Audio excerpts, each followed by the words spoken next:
千里之行，始于足下。A journey of 1,000 miles begins beneath the feet. We now gather in the Tao to travel the journey together.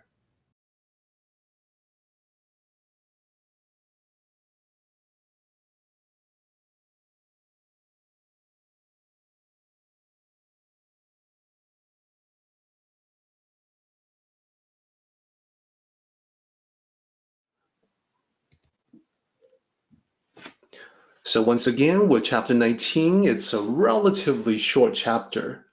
And chapter 19 says, and sagacity, abandon knowledge. The people benefit 100 times. And benevolence, abandon righteousness. The people return to piety and charity. And cunning, discard profit. Bandits and thieves no longer exist. These three things are superficial and insufficient. Thus, this teaching has its place. Show plainness, hold simplicity, reduce selfishness, decrease desires. So previously, we divided this up into multiple sections, and probably everyone recalls we based the division on the observation of repeating characters, as you can see. So we can see the section in that regard. We begin with a set of 3 points. So the first one was about abandoning this sage-like knowledge because it is what happens when the Tao has been forgotten and there is the pretension of intellectuality. Then we go into benevolence, righteousness. Again, the phony manifestation of someone who is self-righteous because the Tao has been forgotten. And then finally, we have cunning, we have profits. These are the misuse of intelligence that results once again from the Tao being forgotten. Then we went into the last section in our previous discussion and got to the point about plainness and simplicity. So as far as sagehood, sagacity, knowledge, this is what we went through last time. So just to reinforce what we talked about before, let me just spend a moment on some of these characters, and then we can take our mid-meeting break. So what I pointed out previously, the sen, the second character in the first line, meaning divine or sacred, it's a reference to sen ren, which is a sage. Sen ren, sacred person, divine person, meaning someone whose wisdom is so great that the wisdom approaches the divine, like divine wisdom, sacred wisdom. In other words, someone who is regarded as a sage. And then last character there, 智商. This is a very common 2 characters that you will see in Mandarin, where the second character normally means commerce, but in this case means quotient.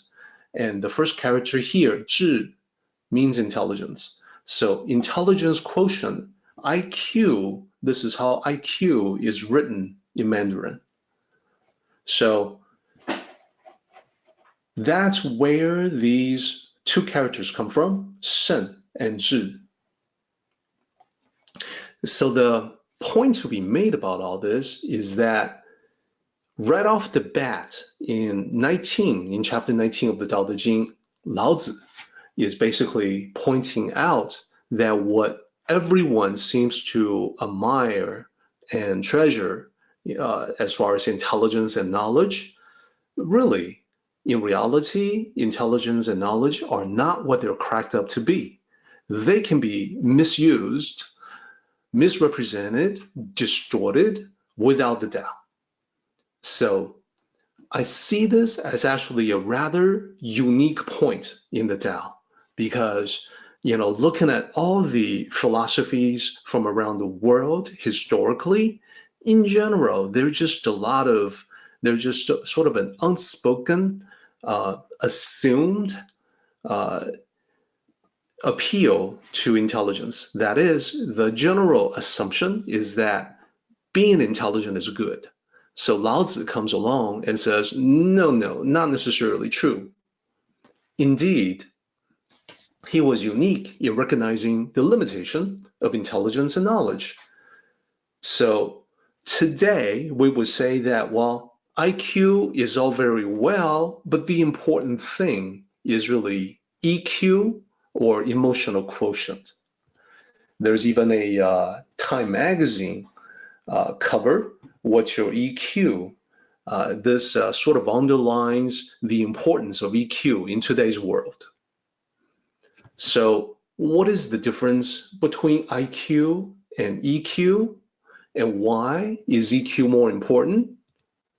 Well, IQ is the problem-solving ability. It's the kind of smarts that can be misused. So this chapter and the previous chapter, both 19 and 18, talk about how when intelligence is misused, it is used to trick people, to steal from them, to perpetrate, engage in fraud, scams, etc. So intelligence and knowledge can be misused.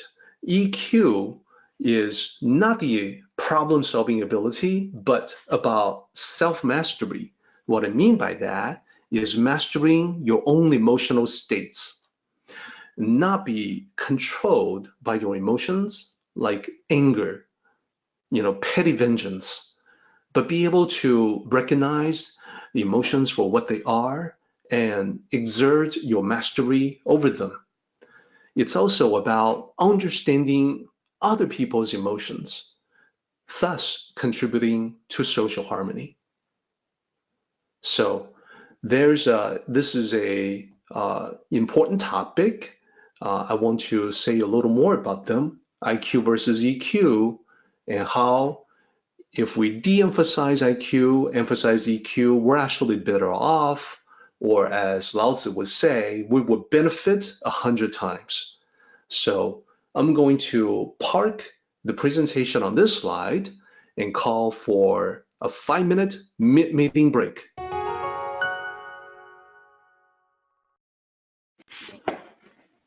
Okay, everyone, the time is now 11:34, so time for us to resume. So let's continue on with the idea presented here to let go of this pretentious manifestation of intelligence and knowledge. So the second line, 民利百倍, the people benefit 100 times. Let me talk about the role of the third character here, 百. So in Mandarin, as it is in English, certain numbers are used for special meaning. So when you say 10 out of 10, or on a scale from 1 to 10, we're using 10 as total full score for something positive. When we talk about 100, we also mean numerous, and then there's 1,000, etc. So let me show you what that looks like in Mandarin first. So the character for 10 is what looks like a cross in Mandarin. 10. 10 means 10. And then this character, 百, means 100. And the next one up, as you would probably expect, would be 1,000.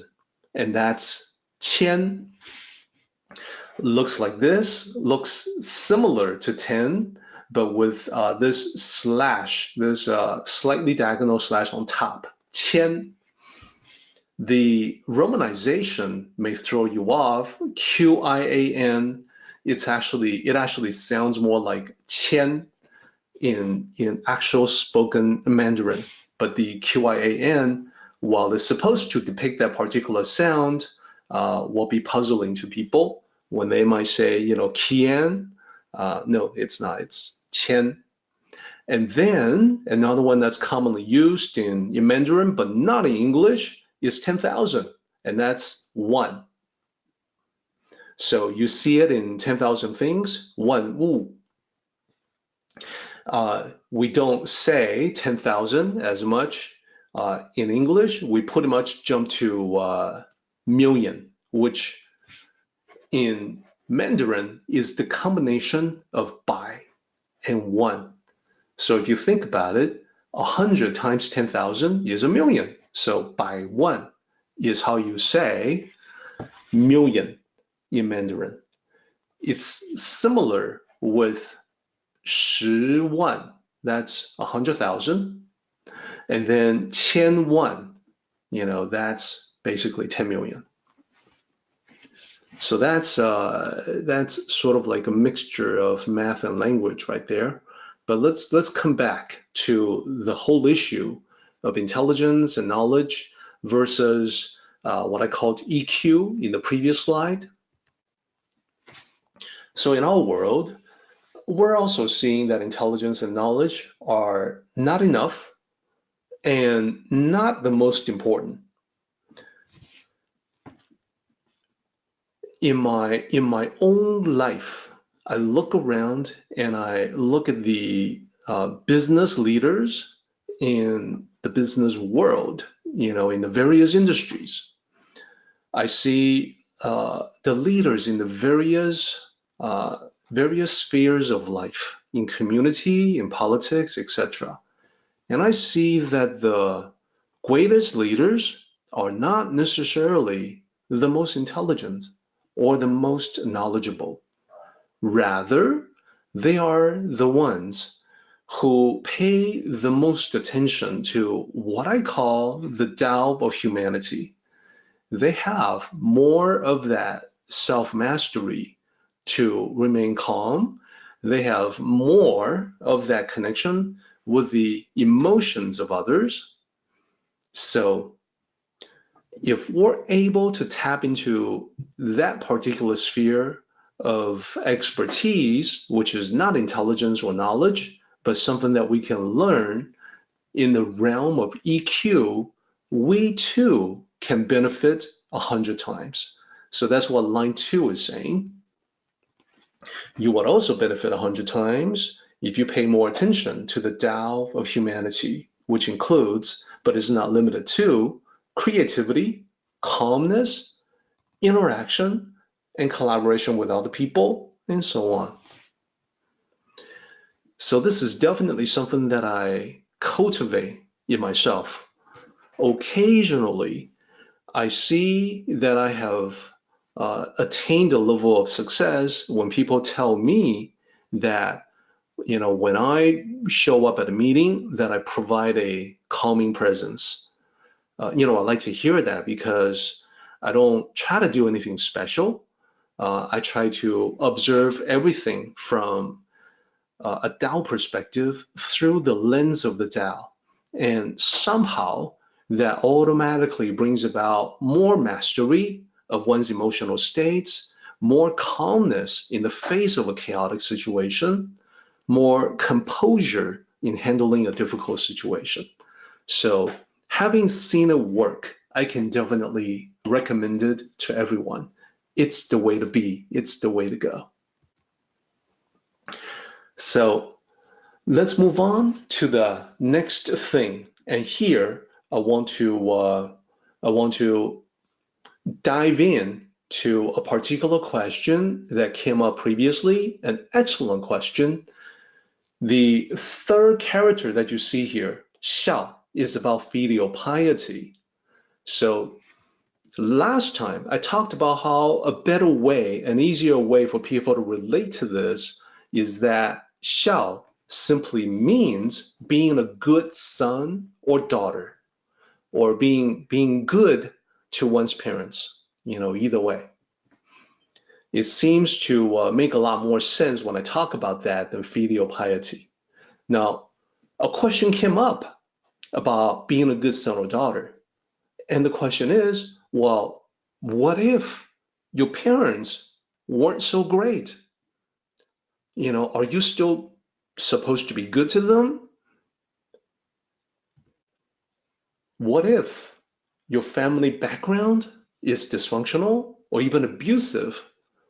Would the Tao teaching still insist that you are obligated to practice this concept, shall, this filial piety? So let me answer that question directly. Let me tackle it head on. The answer is yes, you're still obligated in accordance with the Tao, but the way that you practice shall is not to stick around for more of the abuse. That's something that won't make sense to anyone. You are obligated, but not by sticking around to suffer more of the dysfunction or abuse. That's not helpful at all. So how do you practice shall if you're not around to be a good son or daughter? Well, the idea in the Tao is that there is no need for you to subject yourself to dysfunction or abuse. You do have an obligation to take care of yourself first. And that means putting some distance between yourself and the source of the abuse or the dysfunction. Here's how it goes. From the Tao perspective, your obligation is to create some distance, love, and heal yourself first. Get your life in order. Get your ducks in a row, as people like to say. And then, only then, when you're doing well, see if you can do something to help or heal other family members as a way to demonstrate your gratitude, for instance, to the parents for the gift of life. So that's the real essence of shall. It begins with you taking care of yourself so that you're able to do that. So this is a basic concept in the Tao. It is something that is taught sometimes through a story that I have told before.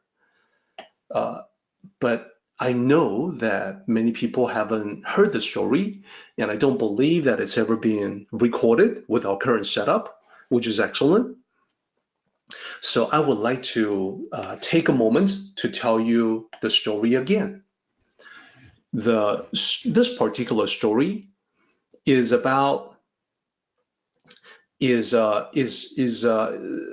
presented in the form of a Tao puzzle. So as we go through with the story, feel free to follow along and type in your thoughts, contribute your ideas, and see if you can anticipate what the sage is going to say.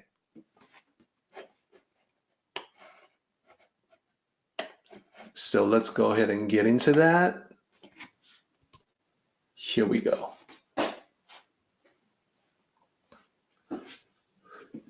Once upon a time in ancient China, there was a disciple who studied the Tao under a sage.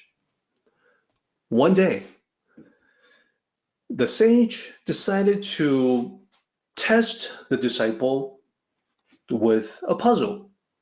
And the purpose for this was to assess the disciple's level of understanding. So the sage said, you're in a boat with your mother and your wife, both of whom you love very much. The turbulent sea capsizes the boat so that everyone is in danger of drowning. So who would you say first, and why? The disciple responded right away. Master, this is not a difficult puzzle. I would obviously say my mother first, because you have often taught us that out of the 100 virtues that one can cultivate, the first and foremost is being good to one's parents. Thus, there is no question that my mother should come first. I'm going to save her first. So the sage shook his head. You may think the question is easy, but your answer is wrong. Try again. So the disciple felt a little surprised, but recovered quickly. Master, if the answer is not the mother, then obviously I should save the wife first. Again, the sage shook his head.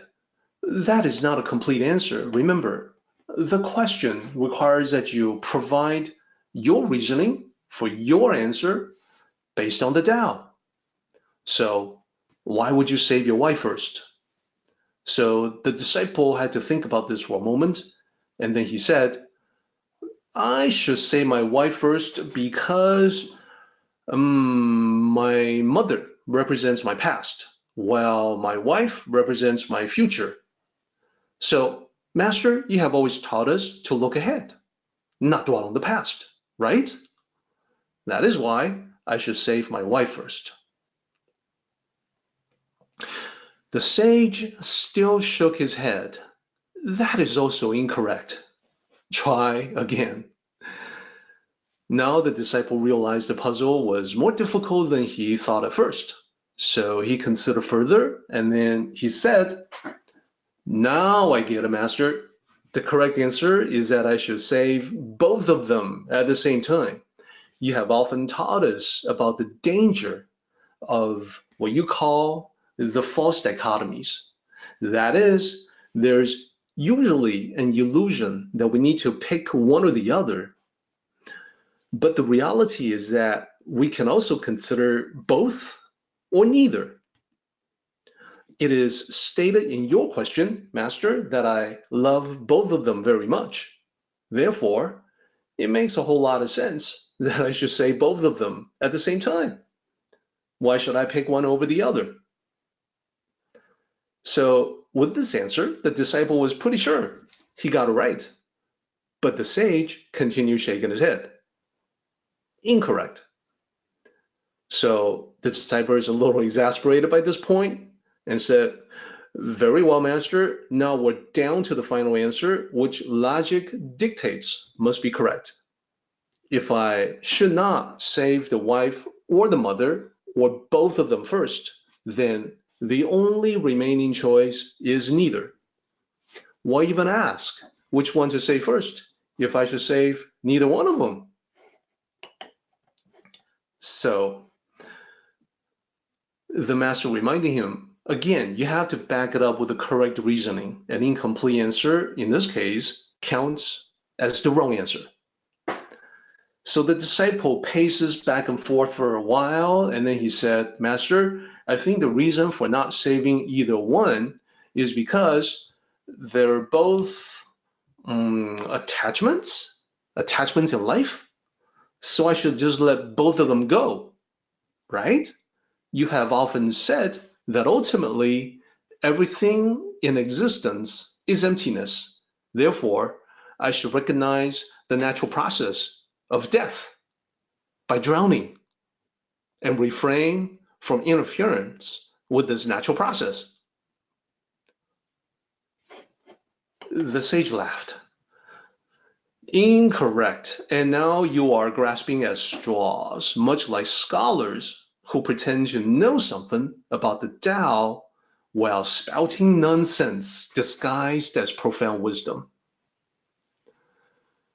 The disciple realized his own folly and laughed as well. I mean, how can the correct answer be that you should not save anyone? That just doesn't make any sense. He said, that's true, Master, but now I am at my wit's end and I can't come up with anything else. If it's not the wife, the mother, both or neither, then there's literally no possible answer to the question. Of course there is, the sage said.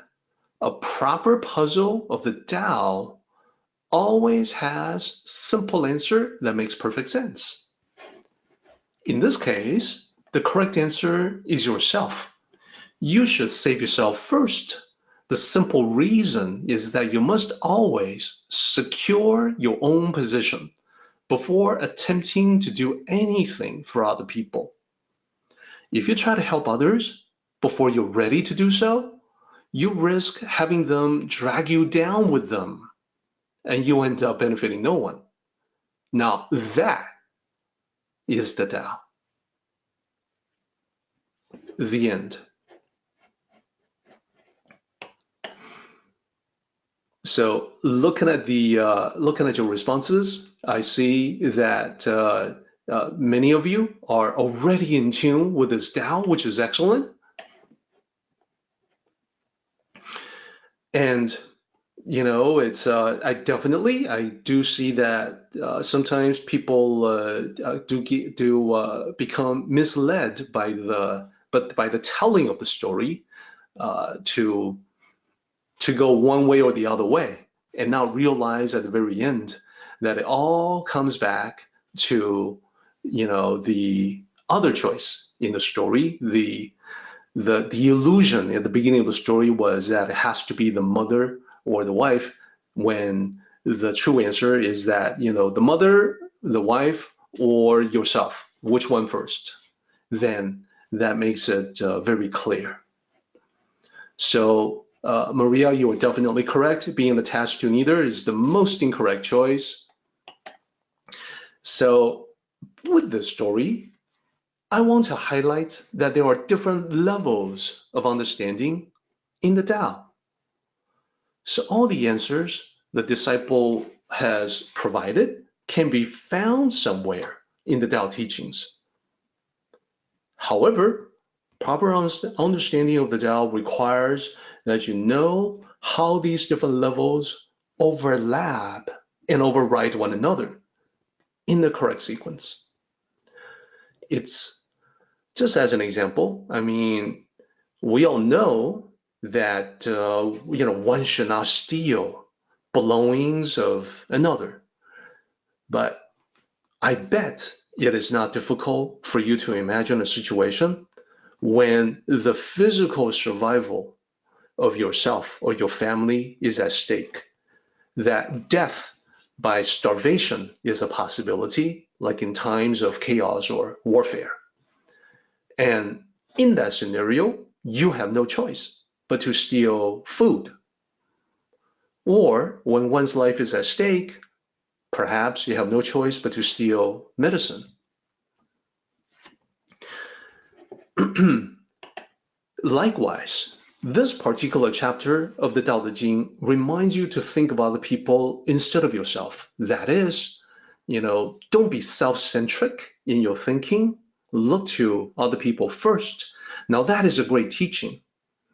At the same time, I would like everyone to keep in mind the yin and yang symbol. There's yin within yang, yang within yin.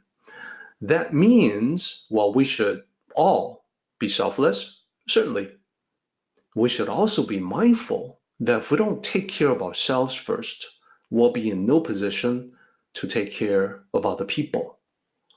And what it also means is that the more you serve others, the more you end up serving yourself.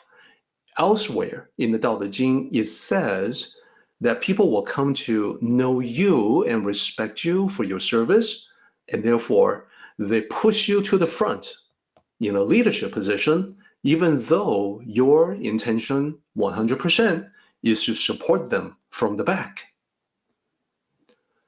So overall, the story, the Tao puzzle, illustrates that sometimes we have a mental blind spot and forget the existence of the self in a scenario. That is, we focus on other people and forget we're part of the story too. Think of it this way. When you and I watch a movie, we usually just focus on the drama, right?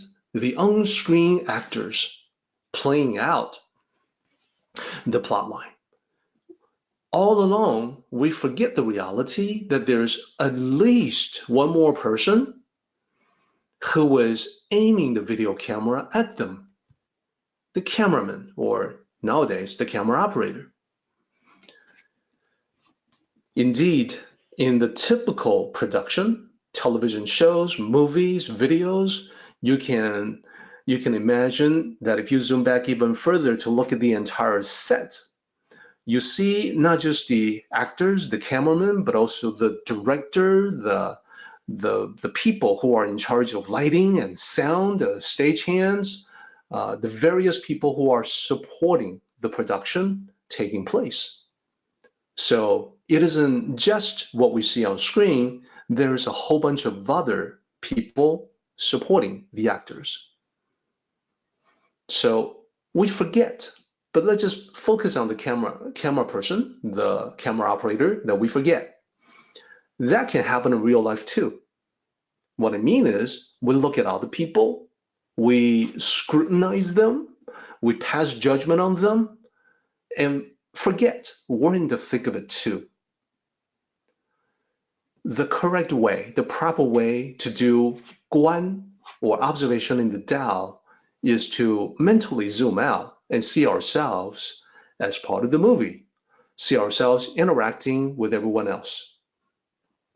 So, in a sense, your higher self becomes the meta computer operator, or I should say camera operator, and that higher self observes your physical self interacting with everyone else, as if you were the director in a movie. Now, of course, the astute among you will notice that you can also step out even more, step back mentally even more and observe your higher self, observing your physical self, observing the interactions. And you can zoom out even further to observe your higher self, observing your higher self, observing your physical self, etc. And this works because your true self is boundless in nature. So you can keep zooming out mentally, observe yourself, observing your physical self ad infinitum. However, beyond the initial iteration, there's not a whole lot more usefulness you can extract from the exercise. So it's just a fun little mental game, but otherwise not useful from the purpose of the Tao. Now, a real Tao puzzle, by the way, is not at all like a contradictory Zen paradox. So for this particular Tao puzzle, let's keep our focus on the main point. You yourself have to stand on firm ground before you can provide assistance, maybe even salvation to other people. You have to understand the Tao before you can impart that same understanding to other people. So in Buddhism, the metaphor of ferrying someone to the opposite shore is often used. It means that there's this vessel, there's this boat with which you can sail through the ocean of misery that is existence. Now, in order to use this boat to rescue other people, pull other people from the water, and then take them to the opposite shore, well, you have to be in the boat first. You have to rescue yourself first, get on the boat, and then look around for other people to ferry, to save, once you have saved yourself.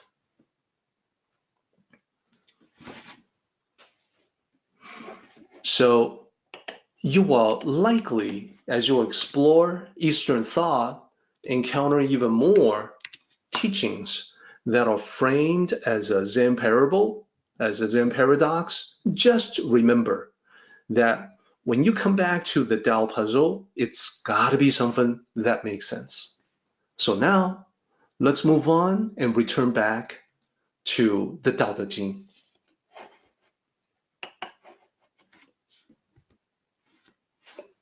So previously, we talked about line 7 that says, these three things, 此三者. So what are the three things?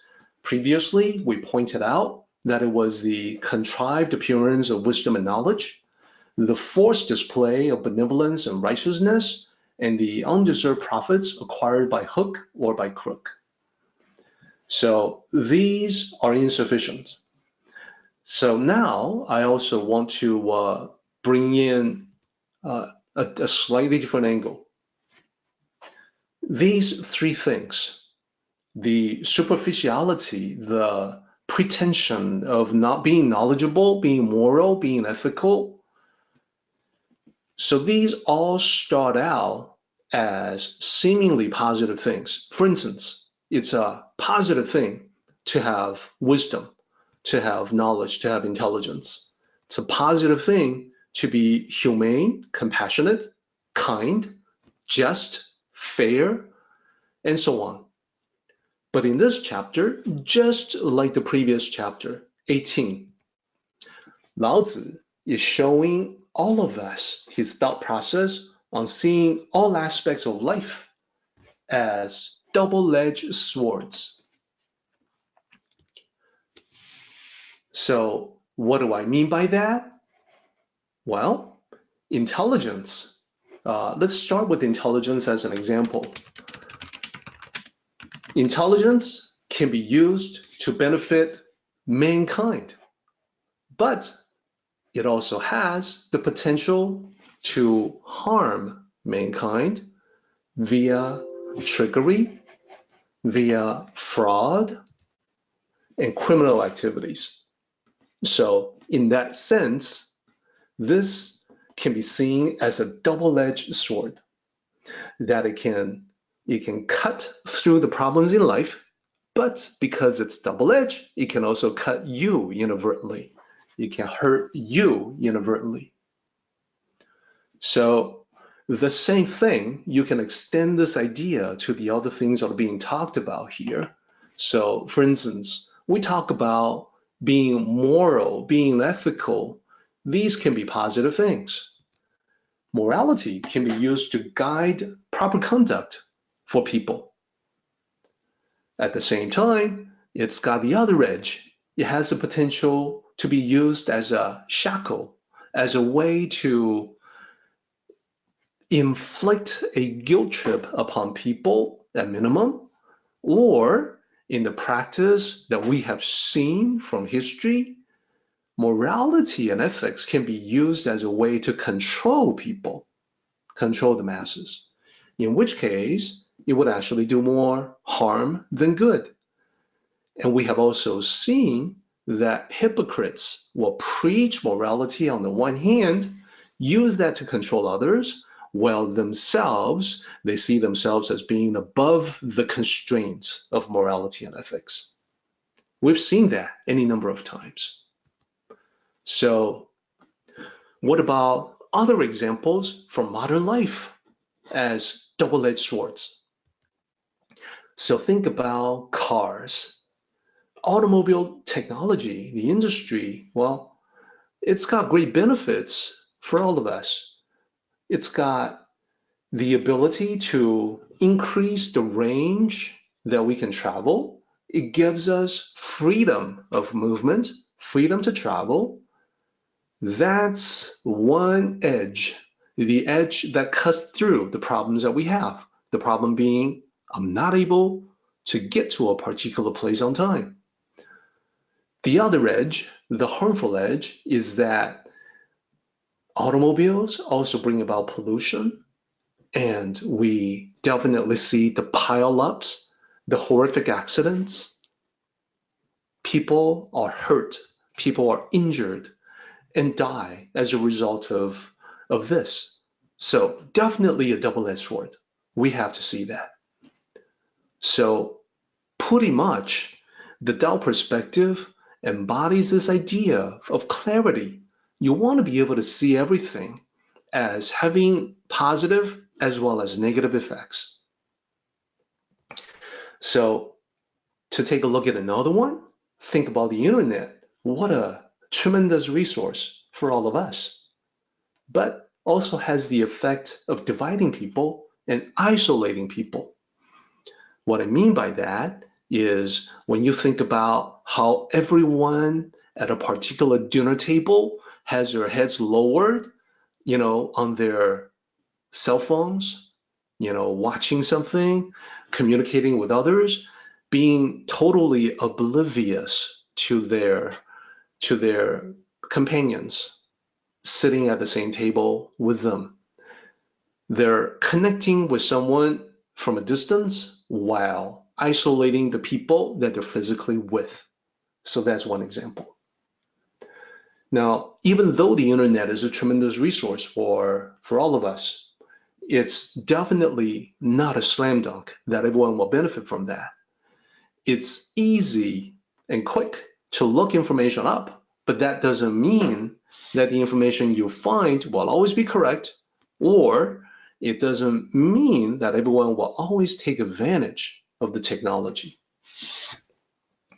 So recently, one political figure has engaged in internet Twitter warfare with another, that when one of them said that it's very expensive in the United States for basic medical services like giving birth, $12,000 was the figure. It's very inexpensive in other countries that provide better service, such as Finland, $60. So the opposition on the other side says, well, their medical service ain't so great. Ask them. You won't like the answer. That was the counter. Now, this failed on multiple levels because it would have been easy to find on the internet that Finland actually has one of the best medical care systems in the entire world. And the other thing is that people living in Finland, the Finns, they have access to the internet. They see this going on, so they all step up to say that, well, actually, what we have is pretty great. So you guys, people living here in the United States, we don't necessarily have the best, far from it. Anyhow, the internet can also be a source of misinformation, which is the other edge of the sword. It can be harmful by misleading you, by giving you the delusions that you are correct because you live in a bubble. So the double-edged sword also applies to the previous chapter, chapter 18, with its many examples of action-reaction. So what I talked about previously was that when we were going over the line that says, well, the Tao has been forgotten, and therefore, emerging in prominence is the practice of being virtuous, and that may, there's also trickery and fraud and stuff like that. So it's action-reaction. And I used a bunch of examples that sometimes there are bad things, sometimes there are good things that you see, but it's only in response of a bad thing. So what I talked about previously was examples like, there's a monster attacking the city, and there's a hero that's rising up to oppose the monster, to save everyone. So heroic qualities are good things, but they only become necessary because there's a monster on the loose, etc. So always that double-edged sword, it applies, and you can tell that this is the direction Lao Tzu is thinking. Hence, he wrote the previous chapter 18 and this one in this particular manner. Okay, now there's one last one that we should go through because it's such an important concept in the Tao.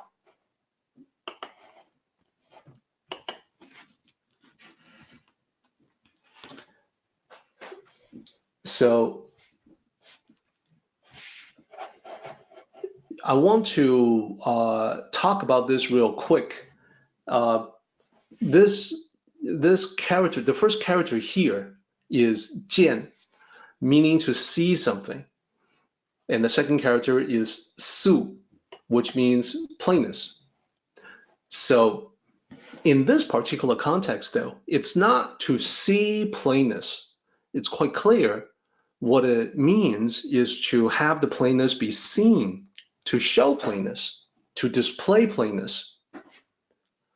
So the pronunciation is not 见, it's actually 现. This is not something that you're going to find in Google Translate or many online Mandarin to English dictionaries. This is almost becoming the status of lost knowledge. The reason being, in simplifying Chinese, mainland China is simplifying away a lot of the correct pronunciations from antiquity. So one particular character can have multiple pronunciations based on the meaning. So the character 好, which means good, can be pronounced with a different pitch, 好, when you want to use it as a verb, to like something. So that's being simplified away. Same thing here. This is pretty much of interest only to people who want to study traditional Chinese, but this is usually used as 见, to see something, but when used as to be seen, to show, it's 现. In this case, it's the ancient context, which means to show rather than to see. And to show plainness means demonstrating a simple or plain approach in every aspect of life. And I want to provide some examples of that. Previously, I talked about how in attire, in choosing what to wear, it means making no effort to be flashy or drastically different, because usually the reason for being flashy and drastically different is to draw attention to yourself. And the need to draw attention to yourself usually means that there's an issue with ego. Ego craves attention. It is also, unfortunately, a bottomless pit, so you will never satisfy that craving. That's the problem. And previously, I also talked about how in conversation, it means being plain spoken, and I'll bring the two together in a slide, just a little bit away, a few slides away. Then we also talked about 朴, which means a plain piece of wood. It's distorted into the Uncarved Block, which is not quite right. It's become a very popular term. Unfortunately, it is not correct. So I'll talk about that as well. Previously, I also showed you this slide that compares the difference between a space with a lot of clutter. Of course, a lot of people will look at this and say, well, that's a comforting, nice place. You know, I'm surrounded by my favorite books. They spark joy in my heart. So that's great. The Tao is actually even going to advocate that you do without, that you minimize away, simplify away all this as much as possible. So not everyone is going to agree with that, but I did present that for me, I personally would choose to replace shelves full of books with one device that can hold hundreds, thousands of books, and that I have the convenience of taking that with me everywhere.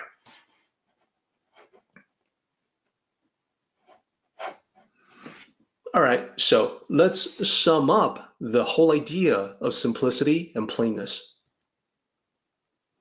So, Su, the character for plainness, it means unbleached silk. So unbleached silk is as plain as it can be.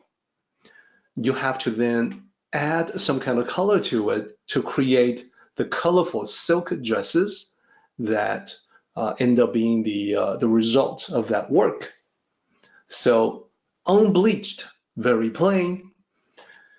To show plainness, sometimes this is misunderstood as Lao Tzu advocating no personal grooming. That's definitely not the case.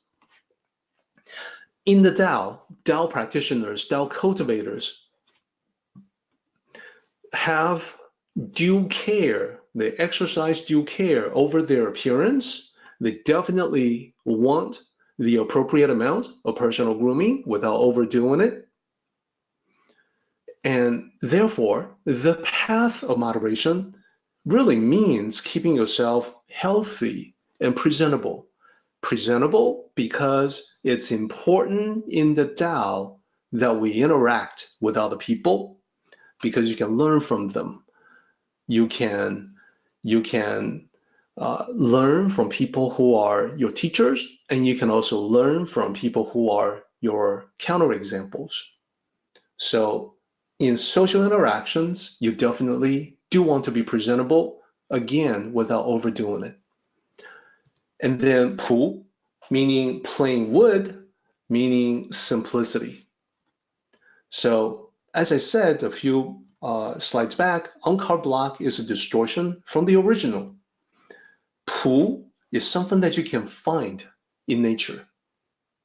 So the character pu can be combined with a bunch of other characters. So pu shi, shi means rock. Pu shi means a rock that you pick up from somewhere that's shaped by nature, that hasn't been worked on in any way. Another example will be pu yu, which is a piece of jade that has not yet been worked on. And then there's also pu mu, a piece of wood that has not been worked on. So the uncarved block is wrong because it has already been taken from nature and chopped into a block for further work. So uncarved block is only natural if the piece of wood that you find in the forest is already roughly in the shape of a block. So that's the distinction. So in applying plainness and simplicity, just to put it on one slide for emphasis, in conversation, the ideal for the Tao cultivator is to be plain spoken, to say what you mean and mean what you say. And the ideal also is to avoid jargon, acronyms, and uncommon words. Why? Well, because they're usually meant to show off how knowledgeable you are, so it's ego-driven, once again, to show off your extensive vocabulary. So in terms of appearance, the ideal is to be presentable and elegant. When I traveled to Japan, I noticed that this ideal is something that pervades the Japanese culture. It's become a cultural norm. People don't even think about it anymore. But people in Japan, they know that they want to be simple and elegant and presentable in a public setting. That ideal is manifesting strongly in Japanese culture, more strongly than actually in Chinese culture. So there's quite a bit that Chinese people can learn from the Japanese in that regard. So bottom line is this: avoid drawing attention to yourself with flashy outfits, outrageous hair, and excessive cosmetics. So a good-looking outfit, neat hair, and appropriate amount of cosmetics are all in accordance with the Tao.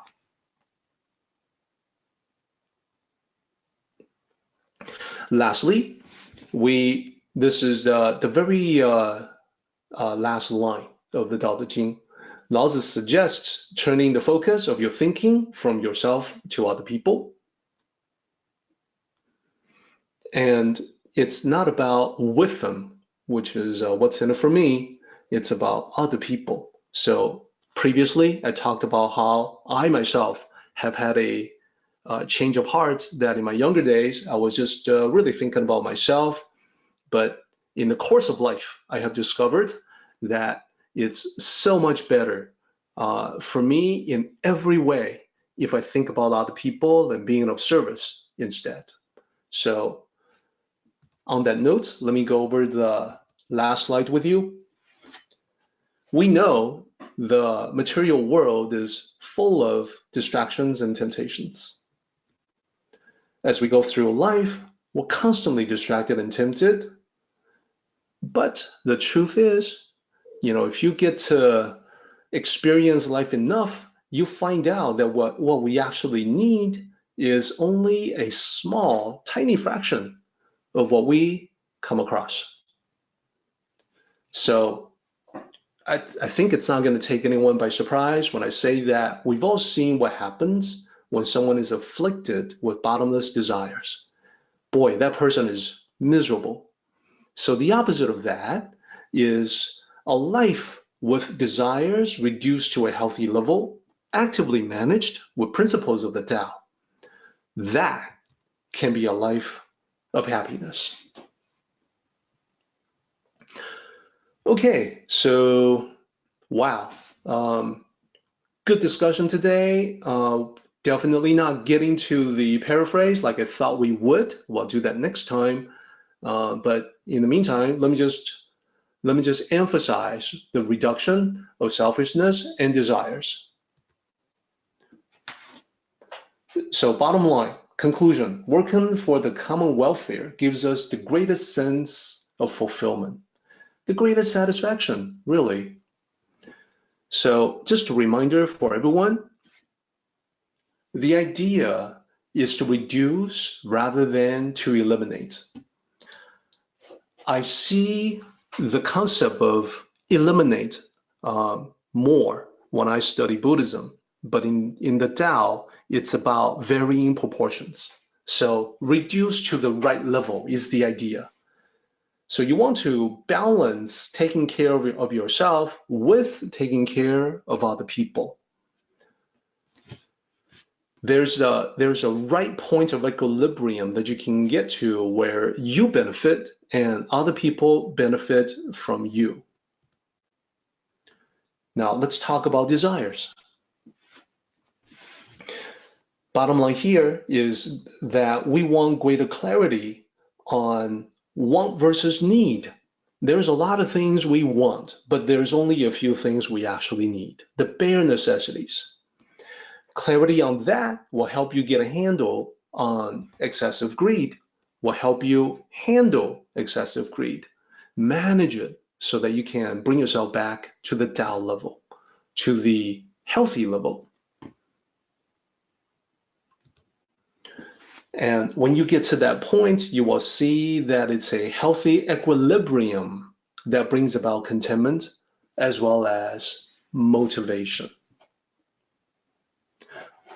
Wow, okay, so we're definitely at a point in time when we need to jump to the summary.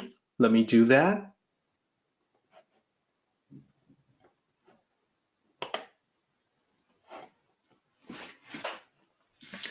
So the summary that I would like to go over with you today is a series of Tao practices or challenges for yourself. So this you can think of as homework assignment. So the first one is going to be about pu.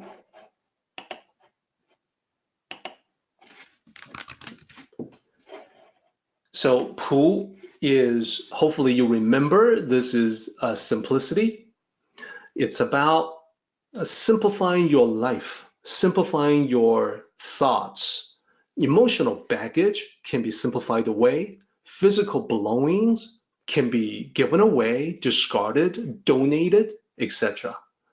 So I want to make sure that this is the challenge. The challenge is, are you sure you are clear on the meaning of 朴.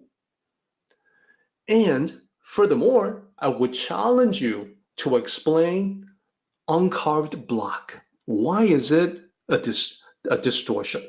Why is it not exactly correct? So to help you, keep in mind that a piece of wood that hasn't been touched at all is at its point of greatest potential. It can become whatever you want to turn it into. And what it turns into can be as different as we talked about a statue. There's definitely wooden figurines that you can carve it into. It's a work of art, but it can also be something a lot smaller, like a toothpick.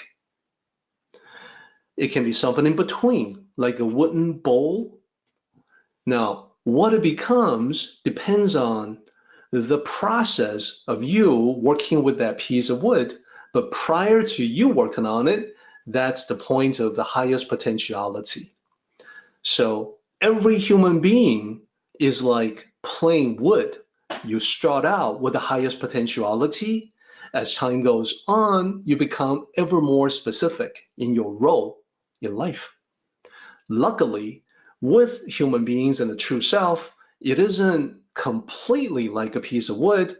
That is, in your heart of hearts, you can regain that state of primal energy, primal power, the power of unlimited potentiality to be shaped into whatever your heart desires.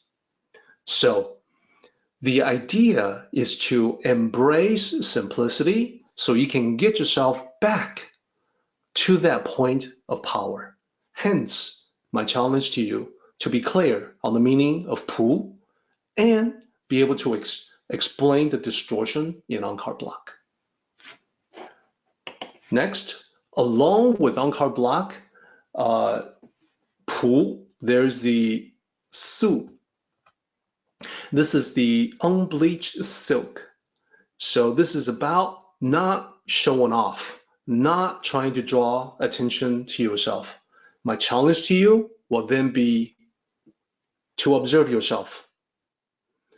Now, this is something that, to be quite frank, in the past, I myself have been guilty of, that I would like to go to a particular place, show off my skills, and be applauded by people.